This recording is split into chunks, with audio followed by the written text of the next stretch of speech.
Hi, this is Kevin Tharp. We're going to have another fireside chat today. I'm going to be talking with Matthew Kaskavitch about the data ecosystem. And the data ecosystem is sort of the big picture of how is data used in our modern online lives. And this fireside chat wasn't normally scheduled, but Matt and I we weren't watching together, but we were both watching the Senate hearings. And when Mark Zuckerberg was talking to Congress, and it came across to both of us that there's a real disconnect about people in society in the United States and their understanding of the role of data in social media and really of everything that underlines our modern communication systems and how data is essential to that entire thing. So what I want to do is I want to toss it over to Matt, and he will introduce himself and tell you a little bit about himself, and then we'll move on to the conversation. Matt, welcome. Thanks, Kevin. Appreciate you having me and having this discussion. It's an incredibly important one. So just a little bit about me. I graduated with a degree in information and communication technologies from UW-Stout in 2011. Shortly thereafter, went into consulting, then moved out to Colorado and started working in digital marketing and social media. I've been out in Colorado now for about 8 years. My current role is I am the digital engagement strategist for the University of Colorado, Denver, and the University of Colorado Anschutz Medical Campus. So I oversee all digital and social across those two campuses. That means things like social media, digital pay-per-click advertising, other associated digital products, and just how we're using data is one of the big pieces of my job day to day.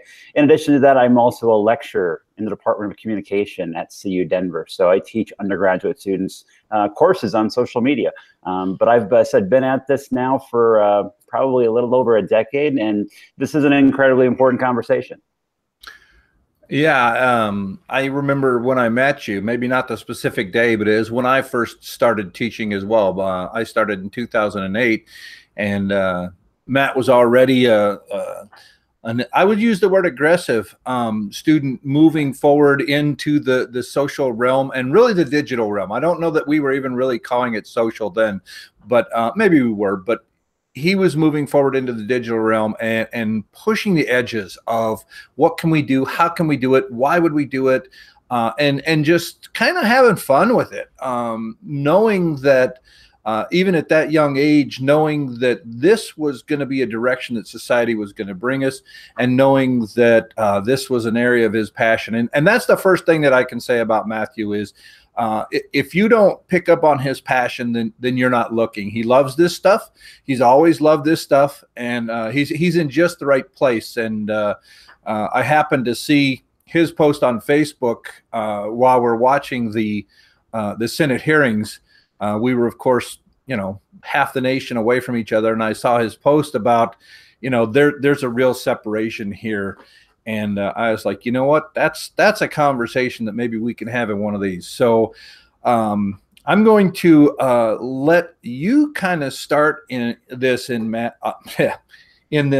and let you start the conversation, and we'll play a little bit of ping pong of ideas here, just with that general idea of how do we use this time to help people to start to understand how important data is for all of this technology that we're using to function and to allow us to communicate with each other. So I'm going to toss that back to you now, Matt. Yeah, I think that, this moment that we're going through, and you mentioned, the hearings on Capitol Hill with Zuckerberg, I think this moment, and it's been well documented through the media, is going to be an interesting and kind of landmark moment for, and it's bigger than Facebook. And that's one thing that I've noticed is that people are really like zeroing in and focusing on Facebook. But again, this issue of the data ecosystem, what we're talking about, is much larger than that. Facebook's just one player. Now, don't get me wrong. It's an important player and a big player in that game. But again, the entire internet is based on this free exchange of information, which also then includes more recently in recent years, user data. It's built on this idea of trust and exchange of data.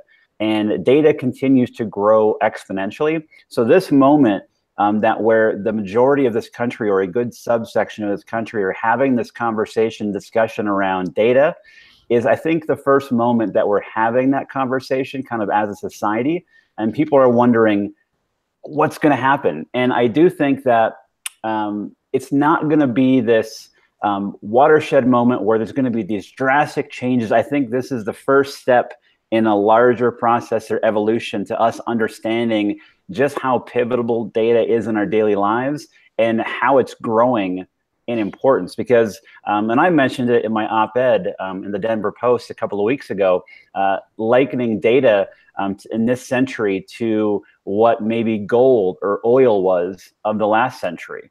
And that may be an abstract idea to some, but to me, it makes perfect sense. Data is definitely going to be something that is seen to be just as valuable as a resource as gold or oil in the next century. And along those lines, one of the things that came out as an area of weakness of understanding is that value of data. We have access to all of these resources. We use Google to help us find information. We use Facebook to communicate. We use the internet in general. And granted, we pay to be on the internet. But our use of the internet, other than that bandwidth cost, is largely paid for by this data. So one of the questions that I think a lot of people don't understand, and I don't really understand why they don't understand, because media, the way that media has been paid for a very long time, at least 100 years, the way that your access to information has been paid for has largely been on the back of advertising. Now, you go far enough back, and the print advertising was, there wasn't analytics to sort of tie it together. It's like, okay, we're sending out a newspaper to everybody in this community. So that's the data we have. This community is 50,000 people from all walks of life. And if you put your ad in this paper, then they're all going to be seeing it because we're the only newspaper in town. And then you got a competitor. So you started dividing it up. But then it went to radio, and it went to television and cable, and eventually it made its way to the internet. And the difference is, for those people who were in those Senate hearings asking the questions, they would remember things like Arbitron, which was the radio ratings, where I just lost the word for the television ratings, Nielsen. These were companies that used to send out tools. They started with pieces of paper that you would track what you were listening to on the radio or what you were watching on television. And so a very few families became that representative data of what are people watching on television, what are people listening to in the radio, and that became the actionable data. So it was self-reported by a few people in a community who were selected to be a part of this program.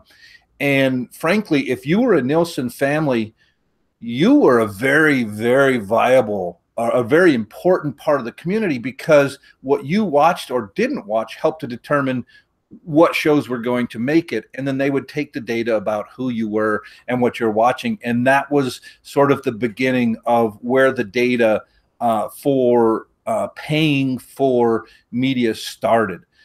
Go 50, 100 years forward, not 100 years, because television hasn't been there that long, but and this is where the internet is different. All of a sudden, the data is live, the data is interactive, and everybody is contributing to that data unless they specifically find ways to choose to opt out of that. So that's how advertising is paid for. That's part of what we're going to talk about today, is just how that data and advertising tie together.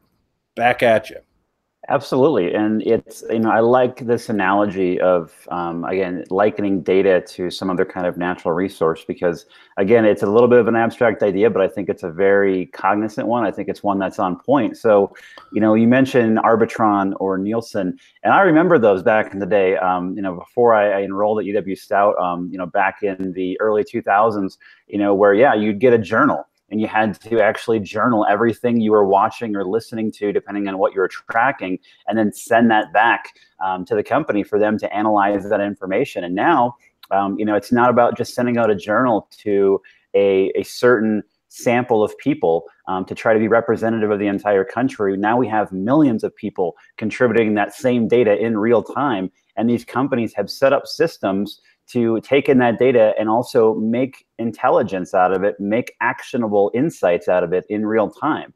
I remember Netflix, when they were working on their algorithm a few years back, they made it a public open source challenge to anybody could contribute, and it was an open source challenge. The winner got $1 million for who could improve the Netflix algorithm for suggestions of content.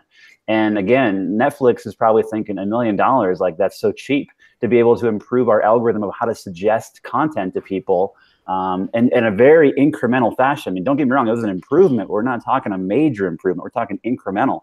And they paid the winning team $1 million for it. So this idea that in the old days, again, you were setting up, think of it in terms of like mining, again, any other kind of resource. So like an oil mine, you're out there and you're able to pull X amount out of the ground, and data was the same way. You could only pull so much. You had a very small, mining operation. You can only take bits and pieces. But now this resource is streaming in like on the biggest pipe you could ever imagine, coming into your data refinery, if you will. And again, that's just totally changed the game in terms of what we can do with that level of data. And I think there was a famous quote from the one CEO of Google who talked about, this was, I believe, probably 10 years ago now, again, probably when I was at UW-Stout, that, we took all the information in the world, from the beginning of time up until I believe it was around 2006 or 2007. If you take all that information, the world a decade ago created that same amount of information in a span of about 2 days. So again, the rate at which we actually create data is exponentially increasing at an unbelievable rate. And a lot of this is driven by technology companies themselves, because a lot of them want to actually have us continue to increase more data. So I know right before we came on, Kevin probably saw me use my Google Home that I have in my house, another place for Google to generate more data. So we see it as something helpful for my house, right? But what Google sees is another way to develop revenue and create a new database of data on me as a user that they can use, or then also can sell off and others can use to their benefit. It's another way to develop a revenue stream for Google. So it's fascinating to see what's happening, but at the same time, it's kind of the Wild West, because it's pretty much been limitless, and we can kind of do whatever we want here in the US with regards to data collection and how we use data. And the bigger kind of overarching question is whether that's, is that a good idea? Are we going to claim that we need some kind of control or some parameters on how we collect data, or how are we entitled to our own data as users? Yeah, and one of the key words that you used a little while ago was trust, and tie that back into the Wild West. As long as there have been people, there have been norms that have come out about how things are going to be done. And usually that ends up being based upon trust and safety. So in the Wild West, you had to trust that your neighbor wasn't going to come and steal your cows. You had to trust that your neighbor wasn't going to kill you. And it goes all the way back to the cave. There's always been this need to work collectively to do what is perceived to be in the best interest of the community. That's where civil society comes from. Civil society is just an agreement among people about how we're going to behave with each other. And technology always pushes the rules of a civil society, because we get this fantastic new tool, and hey, I'm able to get out there. A good example is was it Napster, was the music sharing thing that started when we started doing the peer-to-peer networking. And so that was sort of one of the things where it's like, oh, hey, I've got the ability to put all this music on a server, and I can open that up, and everybody can come and get this music, and it's great. And I gotta admit, I went on Napster when it first came out, and I got a whole lot of music, and I thought, oh, this is great.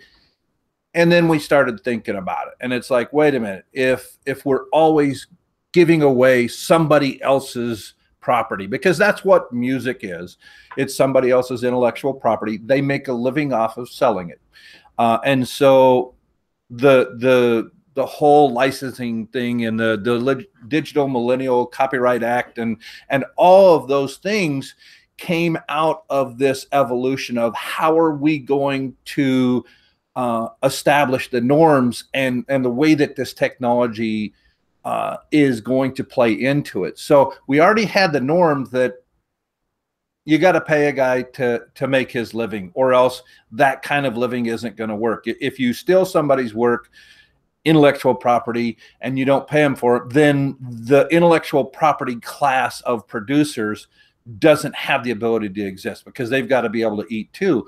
And so Napster was a good introduction to this, because that was sort of where one of the places where it was immediately obvious that just because the technology was there and you could do it didn't mean that you should do it. And that brings us into ethics, and we can wander into ethics if we want to or not, but that's really not the focus of today. We could talk about that for generations and generations. Well, absolutely. I mean, ethics, I think, is an important thing to touch on. I mean, so what I'll say about that is, I think that's really what you're seeing with this current situation with Facebook and all the attention is, again, so just to kind of have a refresh and a reset, because I've seen some inaccurate reporting on this, and just, again, this lack of understanding of how the process played out is, you know, researchers set up a Facebook quiz where users could take a Facebook quiz that had a terms of service agreement. The researchers then decided to take that data. They did use it for research. They did publish a study with that data. Fascinating study, by the way. Then the researchers handed that data off to a third party, and that's where the problem becomes. And that's where it's different also than a natural resource. So back to the analogy of likening it to a natural resource. When I use something like a chunk of gold or some oil, when I use it and I have ownership of it, I use it and it's gone, right? That resource disappears. Data can be transferred and moved around from multiple parties that all can have use in it, but that data and that value does not actually evaporate. It's still there. The data still lives on, right? And it can be used by multiple different people. And that's what I think is interesting about the current case is that, again, had Cambridge Analytica actually just created the application themselves, collecting that data would have been totally fine. They would have been in the clear and totally within all of Facebook's terms of service. It's just about how they went about collecting it from a third party, which Facebook deems as an unauthorized access of that data because users did not agree to how they were going to use it. Not that anyone actually reads terms of service agreements anyways. And that's one of the other problems that, of course, the EU is addressing. But this interesting idea that this growth in data, I mean, everything in our lives now is collecting data on us in some way, and it's been used in so many different areas. I mean, take a look at your television sets, and all the apps on those smart TVs are collecting data on you. My Google Home over my right shoulder here is collecting data on me. My car is collecting data on me. I mean, literally everything is generating data, and it's all about who has access to that data and what are their intentions, because data is a resource and a tool. So that tool can be used for good things, and that's what we generally think about, is how can it improve our lives and make our lives easier. That's what we like about technology right now in current society, is how it's improving our lives. But again, you can take that same tool and use it also for ill or for intentions that are not so good. And that's part of the issue too, is that if we're relying on trust and the free exchange of information and data across the internet in this ecosystem, it does not take much for a bad actor to break that trust and use it in a very nefarious way. And this is the first kind of major public example of what can be done with this data. And I said, when you don't have, the best of intentions, or I said you want to essentially manipulate, an entire population of people. And that's a question we have to ask ourselves as a society. Like, are we going to be okay with that or not? And one of the interesting points is there's been a lot of research on this that says users generally, as long as, and this comes out of the Columbia Business School, if users perceive an exchange of value for giving up some of their privacy or data, they're generally okay with that. About 80% of people are okay with sharing personal data as long as there's data-enabled benefits or special offers given to them. 75% will exchange their personal information and personal data with a company if there's a product or service they value or a brand they trust. There's that trust word again. So again, when we perceive value, we're okay with shedding away some of that privacy. But again, how are they handling our information, and how does it get into the hands of third parties? Because there's a lot of data being sold and transferred that we never even know about, going on behind the scenes all the time. And I think that one of the things in the next maybe decade is, how do we handle stuff like that? I think that's going to be a big question that we're going to have to address as a society. Yeah, and along those same lines, one of the real problems that the reason that we're having this discussion is not because they use the data so much necessarily of the people who took the quiz, but they also access the data of friends of the people who took the quiz. So if I'm your Facebook friend and you took the quiz, all of a sudden they got access to my data. And I didn't have a relationship with them. And all of a sudden they had data about me, which then was misused. So it sort of layers on the violations of trust to stay within the terms that we're using. And so it's like, first off, I didn't trust you because I didn't download your app to use it because maybe I knew that you were going to be gathering data on me. Maybe I didn't, but that it seems to cross a threshold there that we don't see in other places of, if I want to do something that is unethical or unsavory or something that you wouldn't want to have any part of, you don't have to be a part of that. But when all of a sudden you get sucked into something because I did it, then all of a sudden that, oh, wait a minute, the barrier comes up. It's like, I was violated and I didn't have anything to do with it. So all of a sudden that idea of being victimized by a violation of my data, it becomes more tangible because I wasn't a party to that whole process. When you're a party to the process, yep, you're saying, yes, I'm willing to do that. When I turn on my phone, I'm logged into Google. When I turn in my browser, I'm logged into Google. Several years ago, I made that decision that it was valuable enough to me to get the services from Google that used my data that I was just going to turn it on and leave it on. I don't use the incognito browser. I log into all of my browsers just because I made that decision myself that one, I needed to know what they're doing because that's the field that I'm in. And if I don't see what they're doing with my data, I can't be educated enough to teach other people about it. But, I'm going to play in Google Sandbox. I'm going to let them have my data. That's okay. I get really good ads as a result of it. They know probably more about me than I do.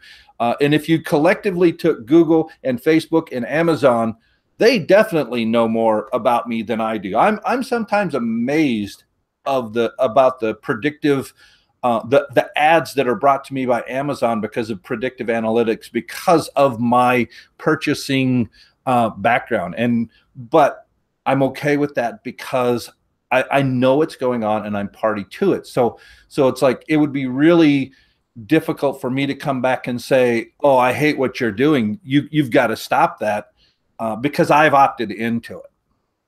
And that's an interesting point in the discussion, Kevin, because I talked to my students in class this week and I asked them this very question around this idea of exchange of value, and are you okay with eroding some of your privacy or giving up your personal data for exchange of, whether it's better targeted ads or maybe it's access to Google's suite of products that are free. I use air quotes because, again, they're not technically free because we're giving up our personal data to use them.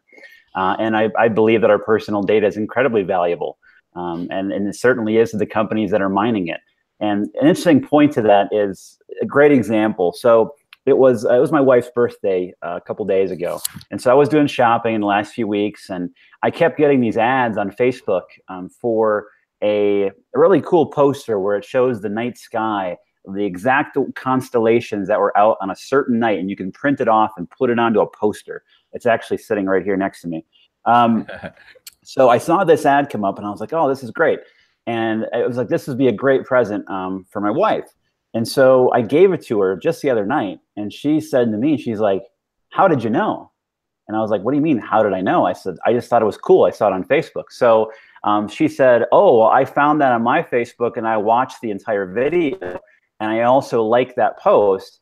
And then basically through IP targeting, they also found my device on the same IP address and started showing me ads. And I found that, and they were showing it to me quite a bit.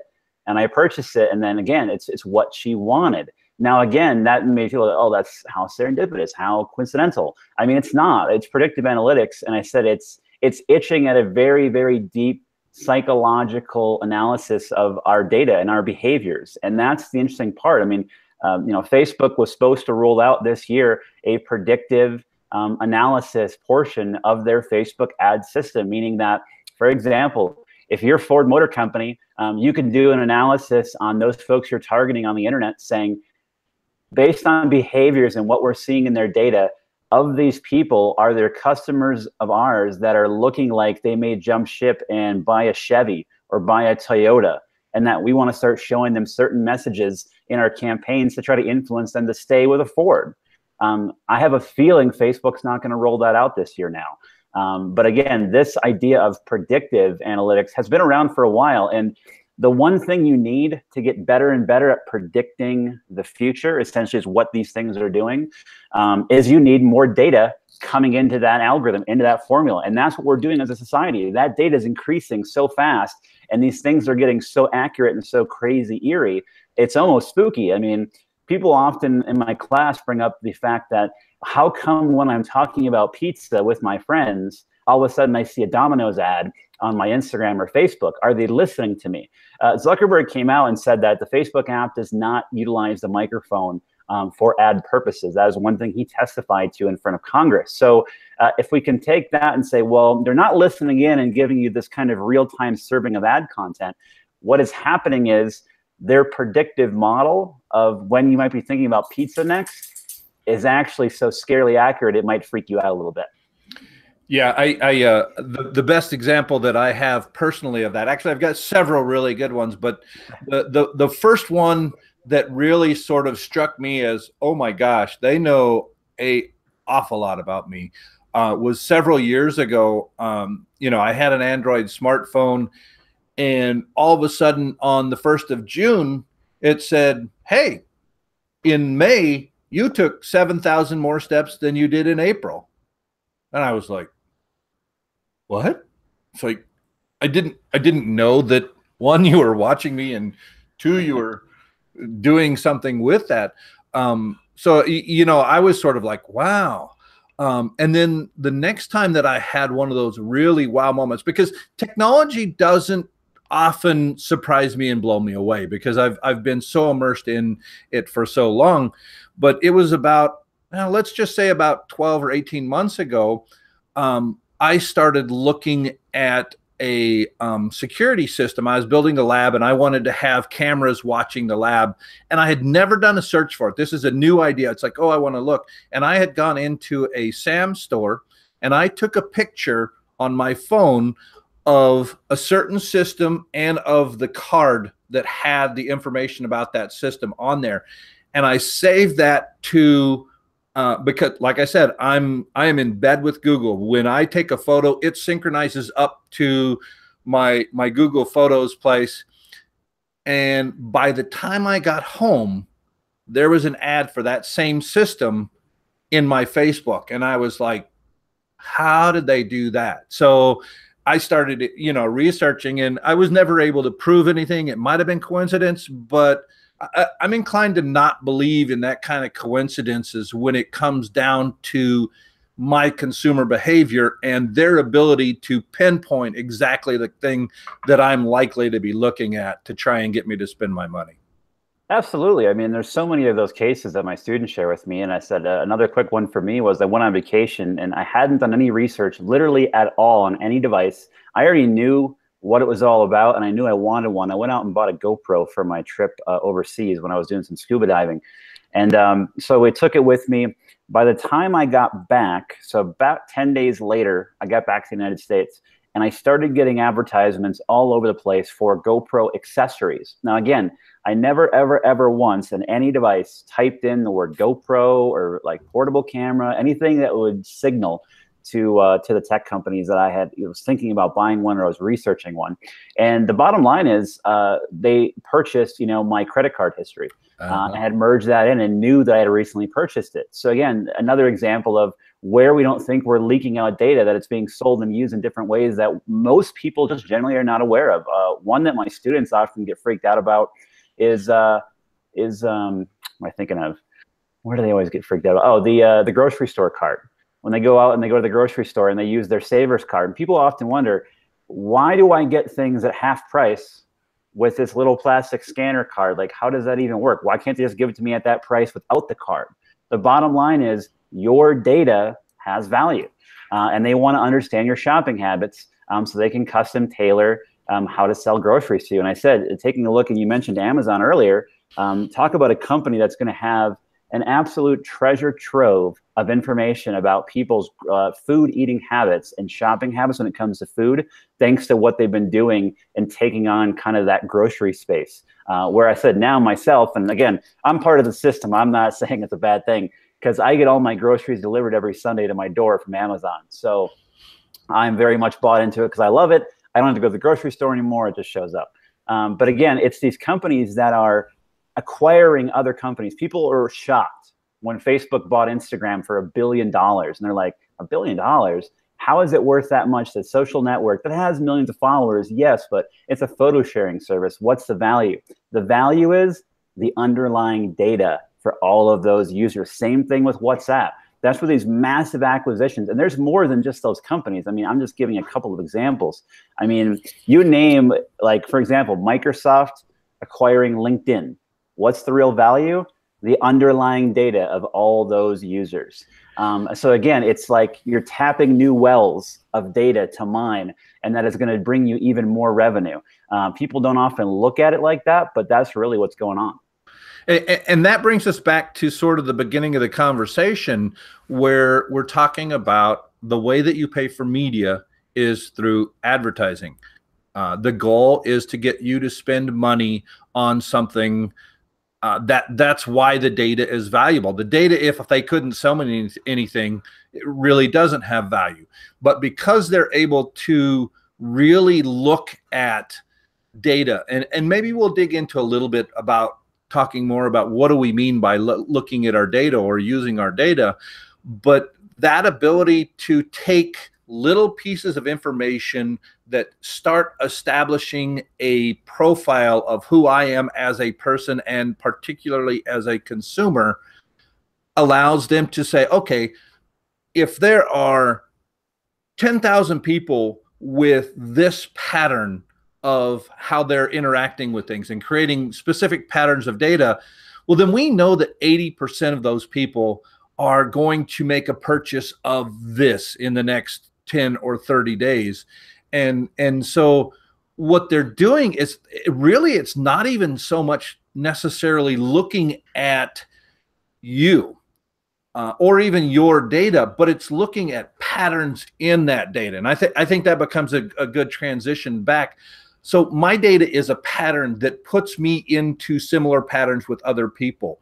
One of the things that they couldn't understand in the hearings was that I, as an app person, on Facebook, couldn't go and download Matt Kaskavitch's data.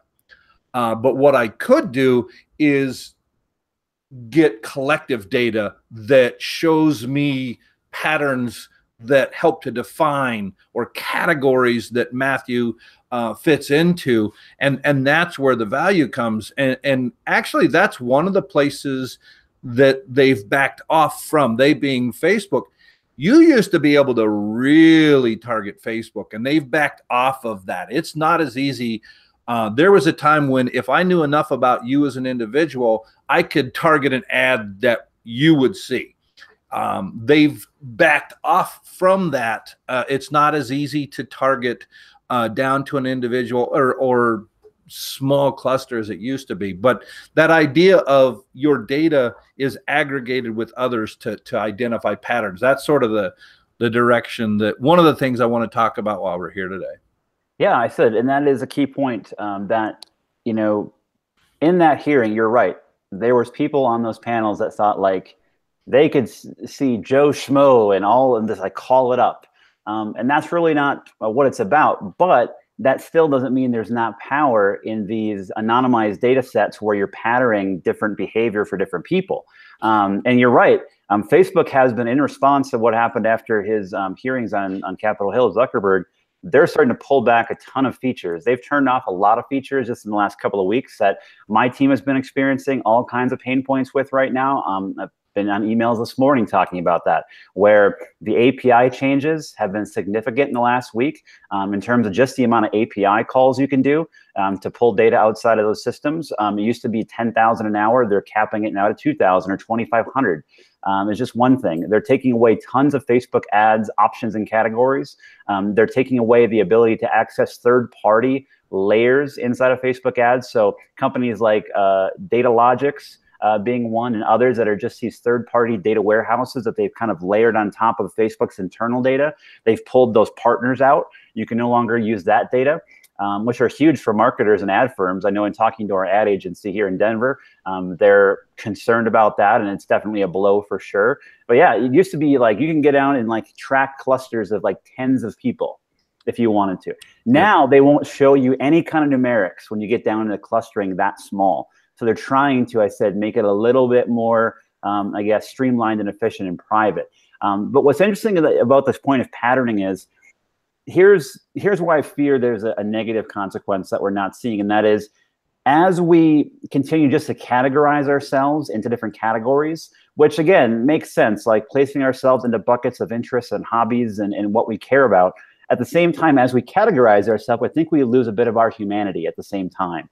Humanity gets lost in this data analysis and categorization of people. It's still human beings, it's still people behind all of this data. And I think that sometimes gets lost. But in the same token, how that patterning, as you suggest, can work is so fantastic. One example is the New York City Department of Homelessness Services is actually mining data from eviction filings to see if they can understand who is at risk of becoming homeless in the future and intervening before it gets to that point. Again, patterning behaviors that lead to homelessness. Police departments do this. They analyze crime data and actually deploy patrols based on where they think crime may be spiking on that day or in that time frame. That's how they actually divvy up patrols. That's how they do it here in Denver. And again, there's thoughts about, okay, so that data is valuable and it's accurate, but what are the unintended consequences of using that data without considering the humanity behind it? Of, does that lead to profiling certain neighborhoods, or I said increasing, arrest rates of folks of color, right? Because they're going to tend to be more saturated in those areas. And also even at CU Anschutz, where I work on our medical campus, precision medicine is huge. We have entire biomanufacturing facilities on our campus where what they study, and our scientists look at DNA profiles, life habits, and demographics to understand what is your percentage risk of developing this cancer or this disease. And again, they're using predictive modeling to say, you may have this much risk of becoming, ill with this disease. However, good news also is we can take your DNA and actually craft a medicine just for you, customized to your DNA. So again, there's the good side, and then there's those unintended consequences of getting the disconnected from humanity. And this is one of the places where it actually becomes a lot of, for me, fun to talk about these things, because if you look into the, we'll call it science fiction literature from 10, 20, 50, 100 years ago, there's this underlying thread that shows up in certain types of literature that are looking at these futures, and there's this idea of thought crime. So the analytics that they're thinking about in those books were strong enough that they could predict when you were thinking about committing a crime.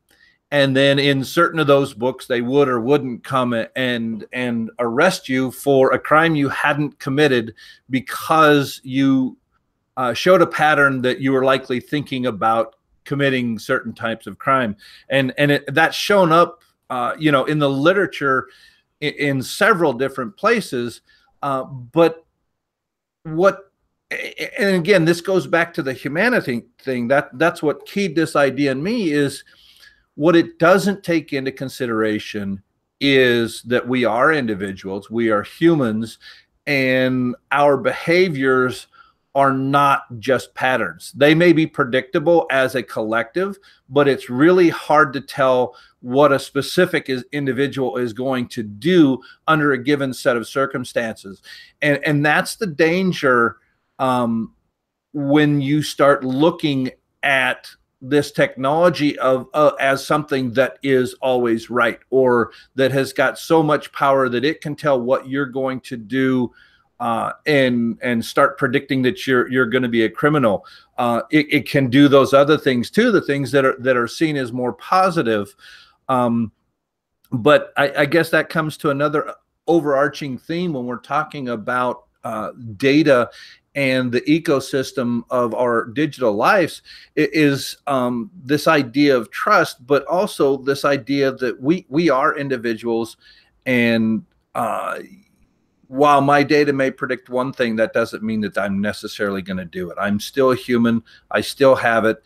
And there's real danger. Technology itself is neutral, but the application of technology is where things can become positive or negative. And frankly, what one person sees as positive, another person might see as negative. And an example is they're pulling back these controls. As a person who's focused on digital marketing, I'm like, man, that's going to make it a lot harder. But as a consumer, I'm thinking, you know what, maybe it's better that they don't have that much power to see and predict where I'm going to be.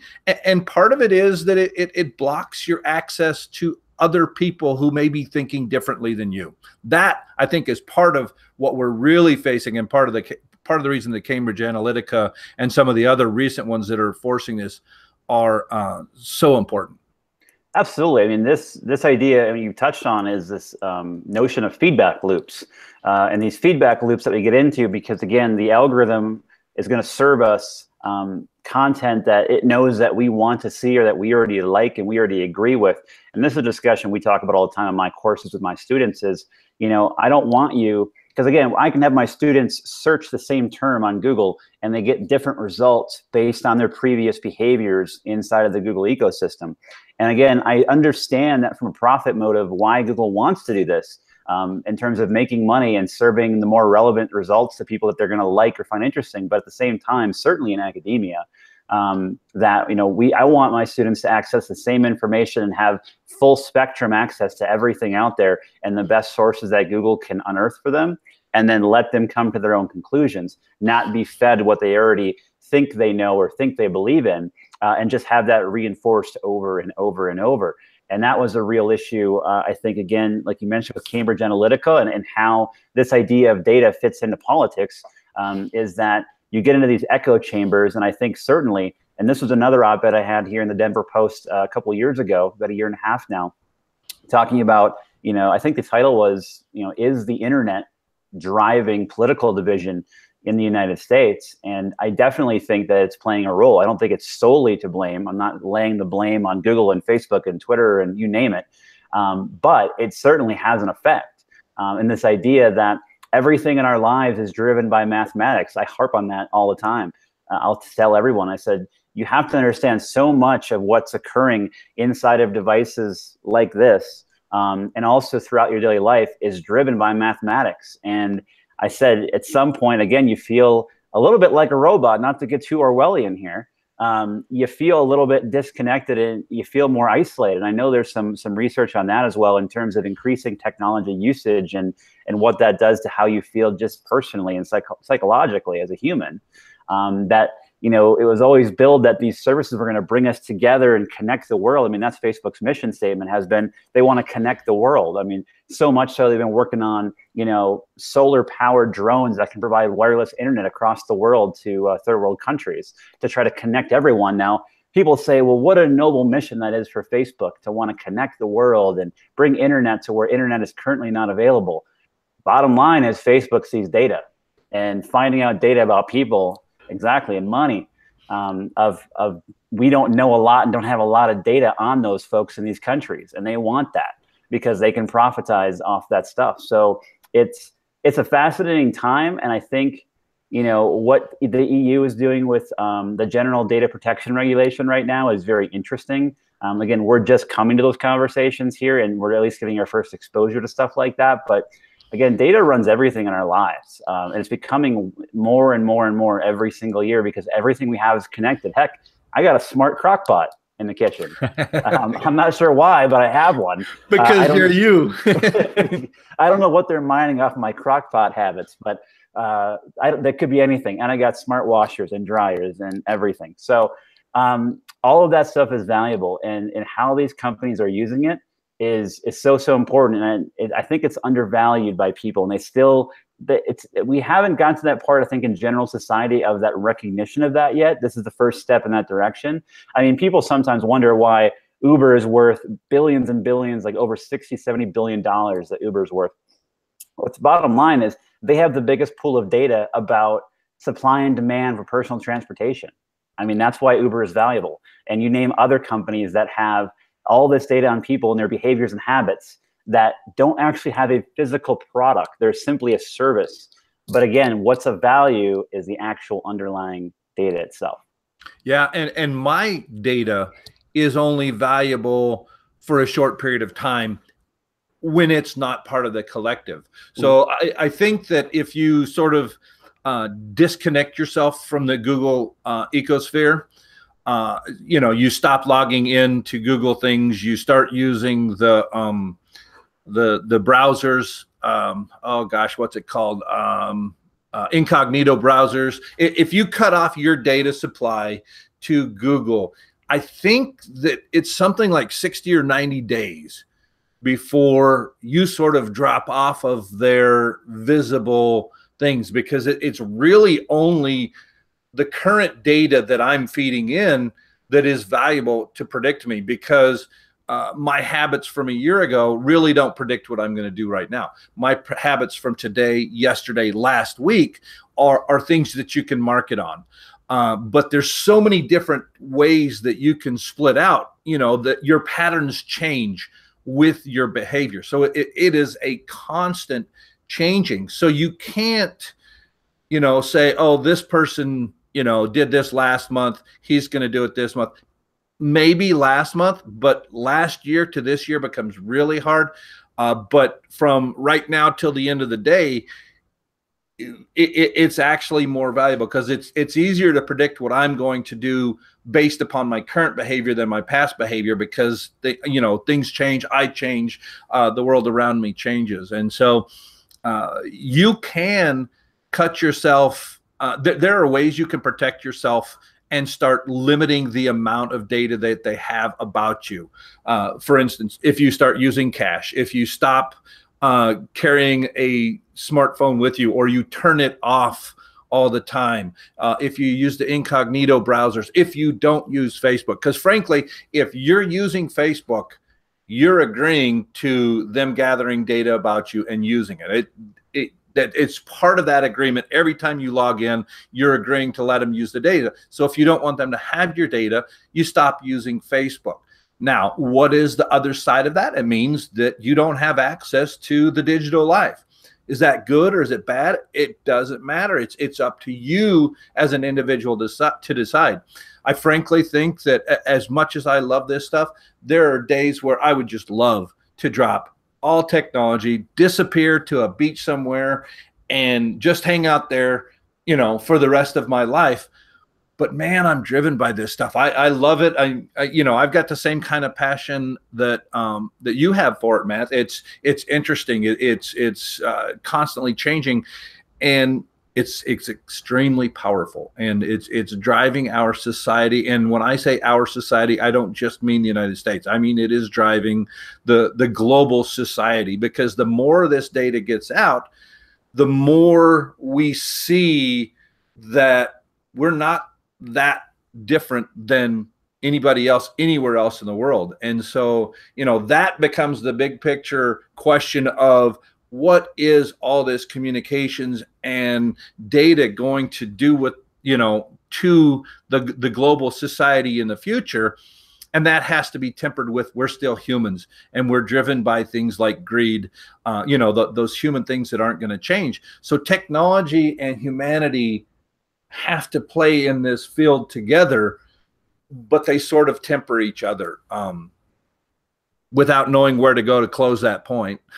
Yeah, and that's the thing, is we're in this period. Like I said, this back when I was at Stout, I always say that this is such an interesting time to be alive. So much change going on, and that was one of the things. You know, when I was a student and came in, you know, I first studied marketing for one semester in the marketing program at Stout, and then I came to eventually get accepted into ICT on campus. And I said, like, what's happening right now with the media and communications landscape? This is a huge pivot, and we're still going through that. Because you got to remember, the internet itself, and when I say internet, I'm not talking about like academia internet from decades ago. I'm talking like the consumer-based internet that we are all familiar with today.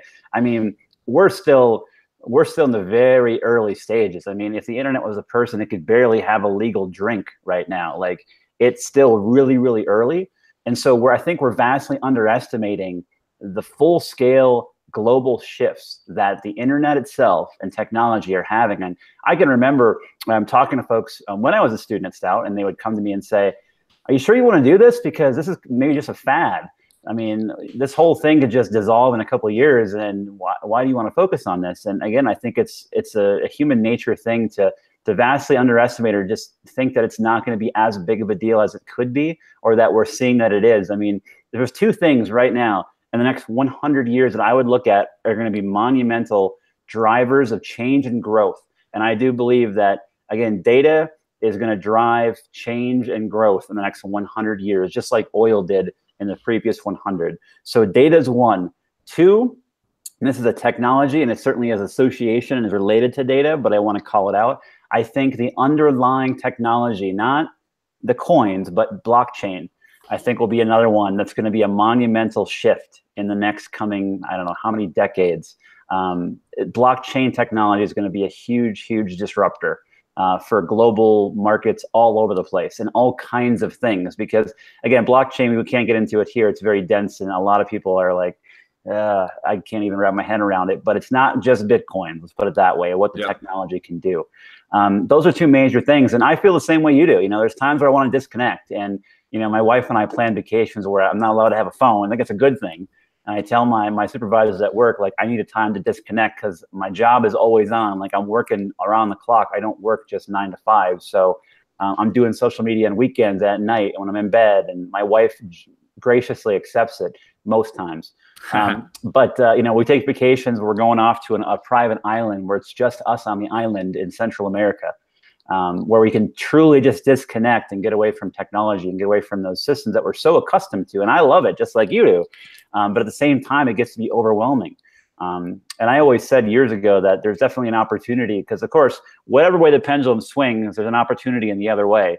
And so again, I think we had conversations about, again, I should start a resort where it's completely disconnected, like inside of a Faraday cage of some kind, not even a newspaper allowed inside. That would be fantastic, I think, for a lot of people. But this idea of our digital lives, it's becoming important. It's becoming ingrained. Again, when people say the word social media, I sometimes get offended that I don't like that word, because really, it really doesn't mean anything. It's just how we communicate in this day and age. That's really what you're saying. This is just how we communicate as a society. And if you ever want to have a little bit of interesting fun with Facebook, or something that you could do that's important, is you can always go into your phone, and there's a way to go into settings and see just how much your phone's tracking your location. Go check that out. That's always fun. But with Facebook, what I sometimes do is I will make sure I close my Facebook app completely. And like you mentioned, I'll turn my phone off at times if I just not want to disconnect personally, but just so it's not, that data is not tracking. Or one thing that I've also told my friends and family that we often do is every time I go to a sporting event or some big event, there's a kiosk where you can enter to win $50,000 or $10,000 or some free hat. And guess what? You go in there, you punch in all your personal identifiable information, your name, your address, your phone, all the stuff as a digital marketer that I adore. And you do that, and what do you think happens that? You're putting in like, what's my household income? You don't even think about it. You're just putting it in aimlessly. But again, that stuff gets sold off and is out there in circulation after that. So I'm being more cognizant of where and how and when I share my personal data.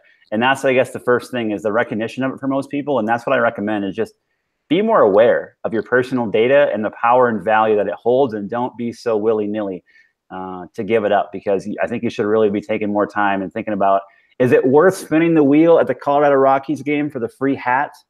Or should I maybe not fill out that information on that kiosk? Yeah, and I think that that kind of, we're running out of time, but I think that really brings this conversation full circle, in that I think that where we're at in time is the first time that we've really seen the other side of the digital life and the data that's associated with it. And that's what we're seeing, is that data has the ability to not just drive consumer decisions, but it's got the ability to drive the way we interact with each other as humans when it is manipulated. Propaganda is propaganda, and there's always been propaganda, and that's part of, you know, this discussion that brought us to the point where we're having these hearings on Capitol Hill, is that people were using ideas and data. Actually, they were using data so that they could manipulate people's ideas. And you know, we don't know where exactly that all fell out yet, but they were manipulating both sides. It wasn't just trying, you know, it looks like they were trying to drive a wedge into us. And I would say that they probably were effective in doing that, at least to some degree. I mean, we're still human beings and all that, but the fact that somebody filling out a form could lead to enough data that our society could, you know, get into a precarious situation. We'll just say it that way, because we really don't know what might have or could have happened. But we're having that discussion. It's an important time for that discussion. I'm going to toss it back to you, Matt, for your last thoughts on the matter, and then we will wrap this up and call it a day. Thank you very much for the time, the fantastic talk. We could go on about this stuff for hours, and we won't do that today. Yeah, so you got another 5 hours available? Yeah.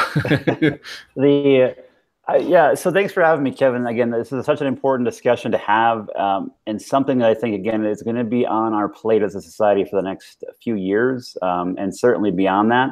It's going to be an evolving discussion. I think that, again, this is just the first domino in this line of dominoes that we're going to have to go through to get to figure out how we're going to handle this as a society here in this country. And what's fascinating, again, is other countries that are doing something about this stuff, like the EU and others. You know, this is affecting American companies like Facebook right now, and how it's impacting how they handle data. So that's the interesting part, is the internet is agnostic to, you know, borders of countries. But the bottom line is the companies that are based here that we all use, that are also used in the EU, are being affected by regulation over there. And of course, Facebook probably doesn't want to see that spread. But this is such an important conversation. You know, this is something that, you know, again, I've been at this now for about a decade in terms of where I was going to dedicate myself to trying to be the best that I could be on these topics. And this is what I do.